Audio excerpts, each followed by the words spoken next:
தேமுதிகவுக்கு எது பாசிபிள்?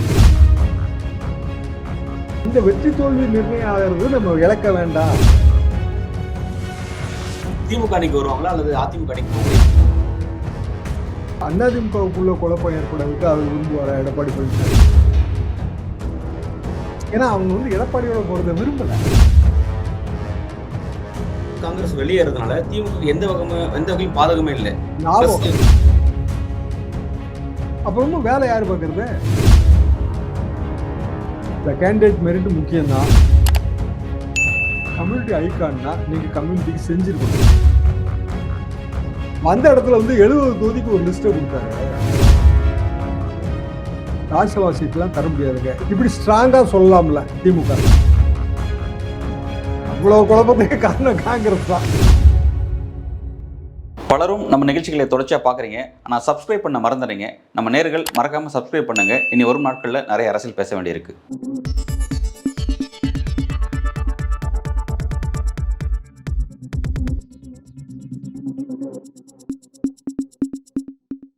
வணக்கம். மூத்த பத்திரிகையாளர் திரு தரசு ஷியாம் அவர்கள் இன்றைக்கு நம்முடன் அரசியல் பேச இணைந்திருக்கிறார். சார் வணக்கம். வணக்கம் அன்பு. இப்ப இந்த எலெக்ஷன்ல மறுபடியும் தேமுதிக ஒரு முக்கியமான ஒரு வெயிட்டேஜ் கூடுறதை நம்ம பார்க்க முடியுது. அந்த அணி இடம்பெறக்கூடிய அணி கொஞ்சம் கூடுதலா வலிமை பெறுவதற்கான வாய்ப்பு இருக்கு. ரெண்டாவது நாங்க இருக்க அணி தான் வெற்றி பெறக்கூடிய அணி அவங்க சொல்றாங்க. அது வழக்கமா எல்லாரும் சொல்றதா இருந்தாலும் அவங்க கேட்கக்கூடிய அந்த இரட்டை இலக்க நம்பர்ஸ், பிறகு ராஜ்யசபா சீட்ஸ் இதெல்லாம் பொறுத்த வரைக்கும் ஒரு திமுக அணிக்கு வருவாங்களா அல்லது அதிமுக அணிக்கு போவாங்களா? எப்படி நீங்க நகரம்னு பாக்குறீங்க? யதார்த்தத்துல கேட்டா ஏதாவது ஒரு அணி பாசிபிள்ங்க. சும்மா கற்பனைவாதத்துல கேட்டா ஒரு அணியும் பாசிபிள் கிடையாது. இன்னொன்னு, இன்னைய தேதிக்கு ராஜ்யசபா தேர்தல் 6 தான். 4 திமுக, 4ல குறைஞ்சபட்சம் 3 அவங்களோட சீனியர்ஸுக்கு, கட்சி சீனியர்ஸுக்கு கொடுத்தாகணும். கம்பல்ஷன். ஒரு சீட்டு, அந்த ஒரு சீட்டை அவங்க காங்கிரஸ் கொடுப்பாங்களா, இல்ல அவங்களோடய டிராவல் பண்ணிட்டு இருக்கிற பிற கூட்டணி கட்சிகளுக்கு கொடுப்பாங்களா, இல்ல புதிதாக வர்ற தேமுதிகவுக்கு கொடுப்பாங்களா? எனக்கு தெரிஞ்சு தேமுதிகவுக்கு கொடுக்குற வாய்ப்பு இல்லை. மீதி 2 தான் இருக்கு அதிமுக. அதிமுக 2 என்பதுல 1 பாமகவுக்கு கமிட்டட் மாதிரி தான் தெரியுது. இன்னும் 1 தான் இருக்கு. இந்த 1 தூக்கி அவங்க தேமுதிக கொடுத்துட்டு அதிமுகவுக்குள்ள குழப்பம் ஏற்படுறதுக்கு அவர் விரும்புவாரா எடப்பாடி பழனிசாமி? வாய்ப்பே இல்லை. அப்போ தேமுதிகவுக்கு ராஜ்யசபா சீட்டு கொடுப்பதற்கு வழி இல்லை.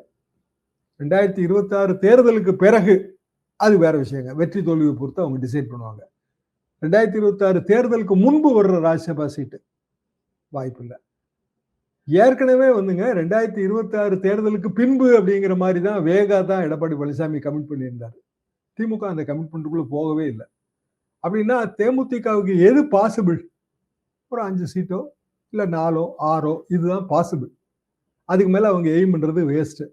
அது கூட எதுக்காக அப்படின்னா, அந்த 0.5% ஓட்டு, 1% வேணாலும் வைங்களேன், 1% ஓட்டு ஒரு 1.5 லட்சம் 2 லட்சம் ஓட்டு பதிவாகிற இடத்துல அது ஒரு 1000 ஓட்டு 2000 ஓட்டுக்கு ஈக்குவல்.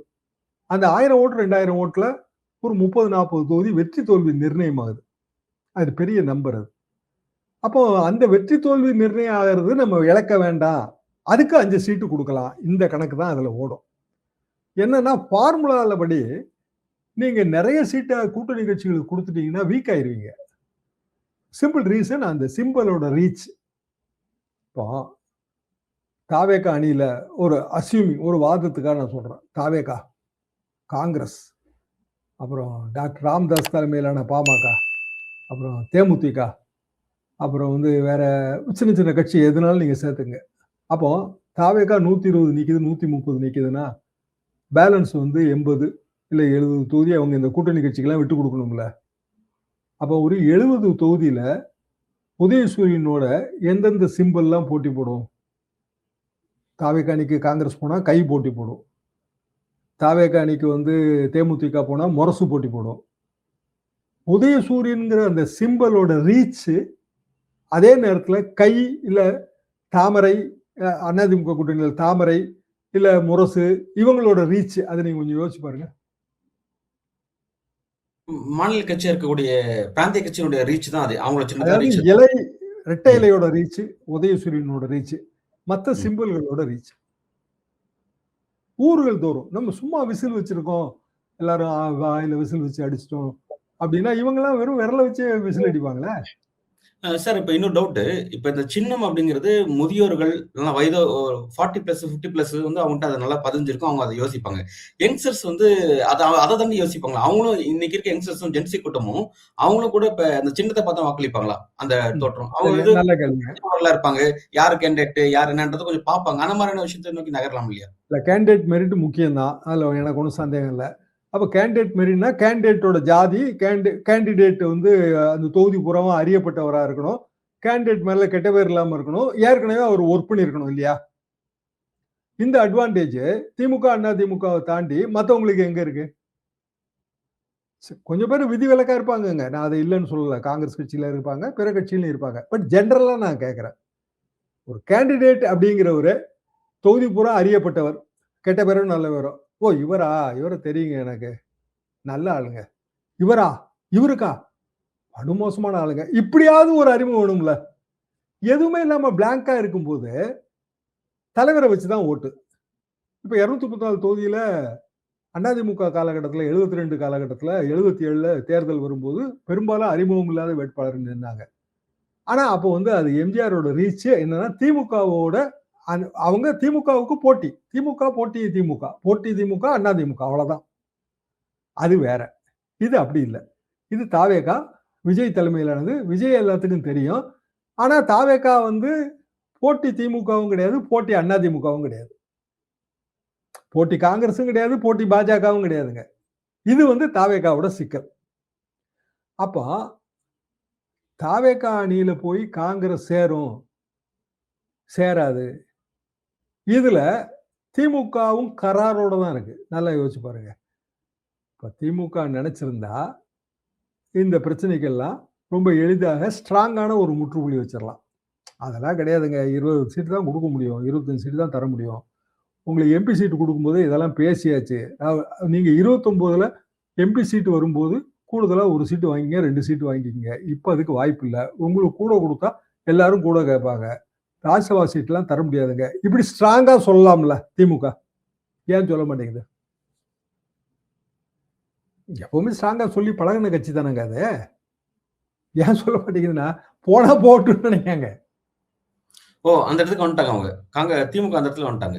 ஓகே. ஏன்னா, இப்போ அவங்க 25 சீட்டு வச்சிருக்காங்க. 25 சீட்டு குடுக்கணும் காங்கிரஸுக்கு. காங்கிரஸ் கட்சி இப்போ தளபதி எம்எல்ஏ வந்து சொல்றாருல்லங்க, 3000 ஓட்டு, 4000 ஓட்டுன்னு. கன்னியாகுமரி டிஸ்ட்ரிக்ட்ட தாண்டி, அந்த தூத்துக்குடி, திருநெல்வேலி பார்டர் ஏரியா தாண்டி பிற தொகுதிகள்ல என்னோட எஸ்டிமேட் ஒரு 5000 இருக்குங்கிறதாங்க. அவ்வளவுதான். 3000லேருந்து 5000 ஓட்டு இருக்கும் காங்கிரஸுக்கு. அந்த ஓட்ட போல் பண்றது கூட வழி கிடையாதுங்க. அங்க ஆள் கிடையாது. ஆவரேஜா ரைட்டுங்க. காங்கிரஸ் கட்சி, பழைய கட்சி 5000 ஓட்டு. 5000 ஓட்ட நான் இழக்கிறேன். அப்படின்னா நான் எப்படி ஈடு கட்டுவேன் 5000 ஓட்ட? ரொம்ப ஈஸி. மத்த கட்சிகளும் கூட 2 சீட்டு குடுத்து ஈடு கட்டிருவேன். அவ்வளவுதானே. எனக்கு கையில சீட்டு மிச்சம் இருக்கே. அதாவது சார் இப்ப திமுக கூட்டணியிலிருந்து காங்கிரஸ் வெளியேறதுனால, திமுகவுக்கு எந்த வகையிலும் பாதகமே இல்ல. பிளஸ் லாபம், லாபம் தான். லாபம். அது போக அப்படி பிஜேபி கோபம் தணிஞ்சு போயிரும். 1. காங்கிரஸ் மேல வைக்கிற விமர்சனம் 2029ல கூடுதல் எம்பி சீட்ல நிக்கலாம். டெல்லியில செல்வாக்கு இருக்கும் அதுல. அட்வான்டேஜ் தான் ஜாஸ்தி. அதாவது காங்கிரஸ் அவங்க நிலை உணர்ந்து அவங்க கேட்டாங்க அப்படின்னா, அது ஓகேங்க. அந்த நிலை என்பது அந்த 20லேருந்து 25 சீட் தான். அதுல கூட கொஞ்சம் குறைக்கணும்னு நினைக்கும் திமுக. என்னன்னா, பிற கட்சிகள உள்ள சேர்க்கலாங்க. தேமுதிகவ சேர்க்கலாம். இல்ல டாக்டர் ராமதாஸ் தலைமையிலான பாமகவ சேர்க்கலாம். அப்ப அதுக்கு ஒரு 10 சீட்டு வேணும். நாங்க எப்படினாலும் நாங்க 160, 170 சீட்ல நிக்கத்தான் செய்யணும். ஒரு ஆளுங்கட்சியா இருக்கிறோம். திருப்பியும் வந்து நாங்க ஆளுங்கட்சி ஆகணும்.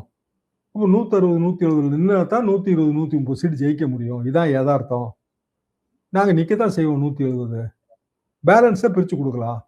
அப்ப நாங்க 170 நின்னா பேலன்ஸ் 64. 160 நின்னா பேலன்ஸ் 74. எங்க சீட்ல குறைக்க முடியாது. 160 கீழ திமுக போகவே போகாது. அப்போ காங்கிரஸுக்கு 24 சீட்டு குடுத்து மத்த கட்சிகளுக்கெல்லாம் ஒரு 50 சீட்டு சேர்த்தோம் அப்படின்னா, ரைட் 74ல முடிஞ்சு போயிரும். காங்கிரஸுக்கு 40 சீட் வேணும் அப்படின்னா, ஒரு மத்த கட்சியெல்லாம் என்ன அவங்க கேட்க மாட்டாங்களா? விசிக கேட்காதா? இஸ்லாமிய கட்சிகள் கேட்காதா? வாய்ப்பே இல்லைங்க அதுக்கு. அதாவது இன்னும் பச்சையா சொல்றேனே, அதிமுகல பிஜேபிக்கு எவ்வளவு சீட்டு குடுக்காங்களோ, அத ஒட்டித்தான் திமுகல காங்கிரஸ் குடுப்பாங்க. முந்தையே சொல்லுங்க, நாங்க டிசம்பர்ல இருந்து நாங்க வெயிட் பண்றோம் அப்படின்றாங்க. உங்களை யார் வெயிட் பண்ண சொன்னா டிசம்பர்ல இருந்து? அதிமுகக்குள்ள பாஜக 60ன்னு சொல்றாங்க, 50ன்னு சொல்றாங்க. நிறைய நம்பர் சொல்றாங்க. சென்ட்ரல் ஆட்சி இருக்கிறதுனால கொஞ்சம் அவங்க அந்த இன்ஃப்ளூயன்ஸ் யூஸ் பண்றாங்க. பட் அதே மாதிரி இந்த இடத்துல காங்கிரஸ் பேச முடியுமா? பாஜக பேசுற அதே டோன்ல 2 பேருமே பேச முடியாதுங்க. காங்கிரஸ் பாஜக பேசுற டோனும் எடப்பாடிட்ட எடுபடாது. காங்கிரஸ் பேசுற டோனு திமுக கிட்ட எடுபடாது அப்படின்னு நீங்க வச்சுக்கலாம். Double strike. அப்ப ஏன் அப்படின்னா மேஜர் பார்ட்டி வந்து 120 இடத்துல நிக்கணுங்கிற கம்பல்ஷன் தான். பிஜேபி வந்து எப்பங்க கூட்டணி? ஏப்ரல் மாசம். ஏன்னா பிஜேபி அதிமுக தொண்டர்களுக்கு இடையில பெரிய புரிதலற்ற நிலைமை ஏப்ரல்ல இருந்தது. கூட்டணி உடைஞ்சு போச்சு. எடப்பாடி தாறுமாறா தாக்கியாச்சு. தொண்டர்கள்லாம் எடுத்த முடிவுன்னாரு. பிஜேபி கூட்டணி இல்லைங்கிறத தொண்டர்கள்லாம் எடுத்த முடிவுன்னாரு. அவ்வளவு தூரம் வந்து ஹீட்டட் ஆகி ஒரு உறவெல்லாம் கசந்த பிறகு முன்கூட்டியே கூட்டணின்னு அறிவிச்சா தொண்டர்களுக்கு இடையில ஒரு இணக்கம் ஏற்படும். அதனாலதான் அவ்வளவு முந்தி அறிவிச்சாங்க. அப்பவுமே தேர்தல் வந்துருச்சா? எவ்வளவு தொகுதின்னு சொல்லிட்டாங்களா? எல்லாரும் ஆளாளுக்கு அவங்கவுங்க யூகத்தை சொல்லிட்டு இருந்தாங்க. சரி, இன்னைய வரைக்கும் எவ்வளவு தொகுதின்னு சொல்லிட்டாங்களா அதிகாரப்பூர்வமா? இல்ல.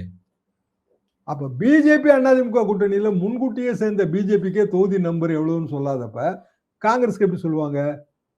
இது ஏற்கனவே இருக்கிற கூட்டணி.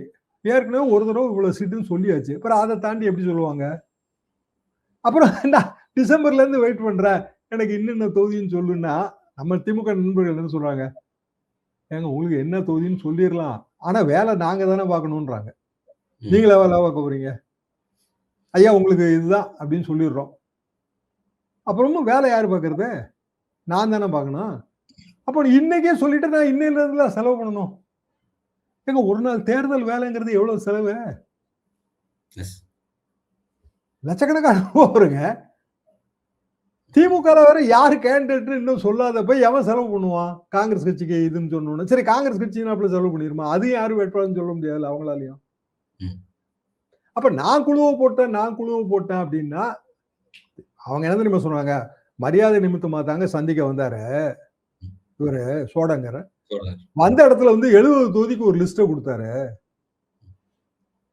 70 தொகுதி திமுக கூட்டணி 70 கேட்டா காங்கிரஸ் 70 கேட்டா பாஜக செஞ்சிருவாங்க போல இருக்கு சார். அவ்வளவுதான். அதோட வந்து அது நின்னு போச்சு. இங்க இப்பதான் நாங்க வந்து தேர்தல் அறிக்கை தயாரிக்கிற பணிக்கே போறோம். அப்ப 2வது இப்பவுமே வந்து இன்னும் தொகுதி அப்படின்னா வந்து எல்லா கட்சிக்கும் சொல்லணும். அது எப்படி சாத்தியம்? இதெல்லாம் சொன்ன பிறகு ஆளாளுக்கு வந்து இது அதுன்னு சொன்னா சரி போனா போங்கப்பான்ட்டாங்க. அவ்வளவுதான். ரொம்ப சிம்பிள் தான். போறதுன்னா போங்கப்பா.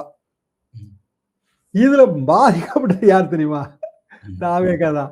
ஒருவேளை காங்கிரஸ் வந்துரும் போல இருக்குன்னு அவங்க நினைச்சு கடைசியில இப்ப அது என்ன ஆக போகுதுன்னே தெரியாம காங்கிரஸ் நம்பிதான் அவங்க அமமுகவோட டிஸ்கஷன்ஸ் எல்லாம் கோட்ட விட்டாங்க.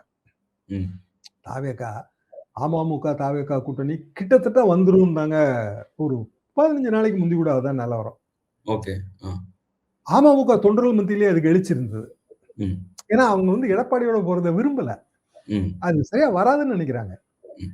வேலை பார்க்க மாட்டாங்க, நம்மளை தோக்கடிச்சிருவாங்க, எத்தனை தொகுதி கொடுத்தாங்க. தாவேகா அப்படி இல்லைங்க, நமக்குன்னு நம்ம தொகுதியில ஒரு செல்வாக்கு இருக்கு. சிம்பிள் கணக்கு தாங்க. சோழிங்கர் தொகுதியில ஒரு செல்வாக்கு இருக்கு பார்த்திபனுக்கு. தாவேகா ஒரு எழுச்சி இருக்கு. விஜய் ரசிகர்கள் நீங்க சொல்ற அதே கணக்கு தான், ஜென்சி கணக்கு. அப்ப ரெண்டும் சேர்ந்தா ஏதோ ஜெயிக்கலாம். இதே சோழிங்கர்ல அதிமுக பாரதிய ஜனதா கூட்டணினா பிஜேபியும் வேலை பார்க்காது, அதிமுகவும் வேலை பார்க்காது.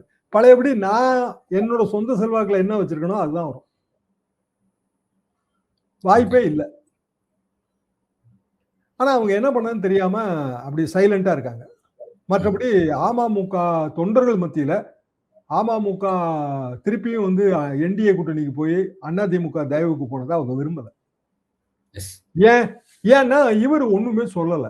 அவங்க பலமுறை பல பேச்சுவார்த்தைகள் நடத்தினாங்க. விஜய் தரப்பு செங்கோட்டையன் பேசினாரு, டிடிவி ஆமா பேசினாருன்னு ஒத்துக்கிறாரு. ஆனா காங்கிரஸ் வந்துருச்சுன்னா அதுக்கு நம்ம தொகுதியை டிசைட் பண்ணிட்டு மத்தவங்களுக்கு டிசைட் பண்ணலான்னு இழுன்னு இழுத்தாங்க. பிஜேபிக்கு நஷ்டம் தான். ஒருவேளை விஜய் வந்துருவாருன்னா அவங்களும் கொடியெல்லாம் அசைச்சு புளியார் சுழியெல்லாம் போட்டு வெயிட் பண்ணாங்க. அப்போ திமுக இதை ரசிக்குது உள்ளூர. இந்த காங்கிரஸ் பண்ண குழப்பத்துல நமக்கு தாயா லாபம்.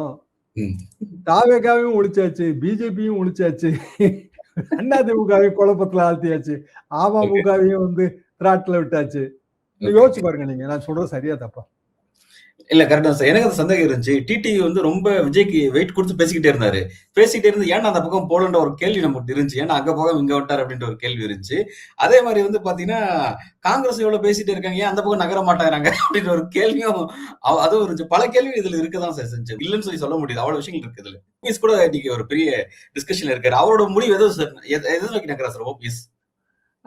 அது பாவங்க, அவரும் வந்து இதுல மாட்டினவர் தான். இந்த குழப்பத்துல மாட்டி எந்த பக்கமும் போக முடியாம ரொம்ப தன்னந்தனியா நிக்கிறார். இப்ப டிடிவி அவரும் சேர்ந்துலாங்க இருந்தாங்க. இப்ப டிடிவி மட்டும் தனியால போய் அங்க போய் சேர்ந்துக்கிறாரு. சரி, அதிமுக நிலைமை பாருங்க. டிடிவி தனியா பிஜேபியோட கூட்டணி, அப்புறம் கிருஷ்ணாமி நான் பிஜேபியோட பேசிக்கிறேன்றாரு. பாமக மட்டும்தான் இப்ப வந்து அதிமுக கூட்டணியில இருக்கு. மத்தவங்க எல்லாம் என்டிஏல இருக்காங்க, அதாவது பிஜேபி கூட்டணியில இருக்காங்க. எவ்வளவு பெரிய குழப்பம்னு யோசிச்சு பாருங்க. ஓபிஎஸ் என்ன ஆகுறாரு, என்ன ஆகுறாரு? அவர்கிட்ட யாரு இருக்கானே தெரியல. இப்போ யாருமே இல்லீங்களா? பட் இருந்தாலும் அவருக்கு ஒரு வெயிட் இருந்துட்டே இருக்கு. அவர் என்ன பண்ண போறாரு, எங்க போக போறாரு அது அப்படின்னு. ஒண்ணுமே இல்லைங்க, நம்ம கிரியேட் பண்ற வெயிட் தான். ஓகே. உண்மையிலே அவர் வெயிட்டும் இல்ல. நீங்க உங்களோட பார்வை அவர் வெயிட். கம்யூனிட்டி ஓட்டு கம்யூனிட்டி ஐகானுக்கு உண்டுங்க. கம்யூனிட்டி ஐகான்னா நீங்க கம்யூனிட்டிக்கு செஞ்சிருக்கணும். கம்யூனிட்டில பிறக்கிறது இல்ல. நீங்க ஒரு கம்யூனிட்டி, நான் ஒரு கம்யூனிட்டி. நமக்கு ஓட்டு போட்டுருவாங்க நம்ம கம்யூனிட்டி பூரா. மொத்தமா போட மாட்டாங்க. என்ன செஞ்சீங்க கம்யூனிட்டிக்கு?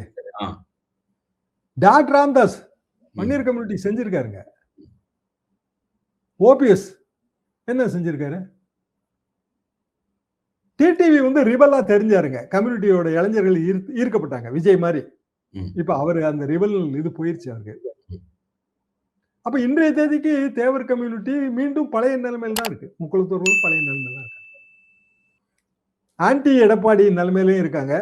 அப்ப கொஞ்சம் கொஞ்சமா வந்து அவங்க லோக்கல் கண்டிஷனுக்கு ஏற்றவாறு, இப்போ திமுக கேண்டிடேட் அவர் வந்து லோக்கலா முக்குளத்தூருக்கு எதிரான கேண்டிடேட்னா போட மாட்டாங்க. அதிமுக கேண்டிடேட் அவரு லோக்கலா முக்குளத்தூருக்கு எதிரானா மாத்தி போடுவாங்க. இப்படி பழைய கன்ஃபியூஷன்ஸ் எல்லாம் வந்துருச்சு. சார், ஒரு குழப்பமான ஒரு சுச்சுவேஷன் இந்த அரசியல் களம் பயணிச்சிட்டு இருக்கிறது புரிஞ்சுக்க முடியுது. வரும் நாட்கள்ல எல்லா கூட்டணியும் எப்படி ஷேப் ஆக போகுது அப்படிங்கிறத நம்ம பொறுத்திருந்து பார்க்கலாம். இவ்வளவு குழப்பத்துக்கு காரணம் காங்கிரஸ் தான். அதை மறக்கவே முடியாது. காங்கிரஸ் கிளப்பி அந்த குழப்பத்துக்கு பலன் அனுபவிக்கிறாங்க அப்படிங்கறத நம்ம வரும் நாட்களை பொறுத்திருந்து பார்க்கலாம் நினைக்கிறேன். காங்கிரஸோட நிலைமை அப்படிங்கிறது என்னங்கிறது பொறுத்திருந்து பார்க்கலாம். உங்களோட வருகைக்கு மிக நன்றி சார்.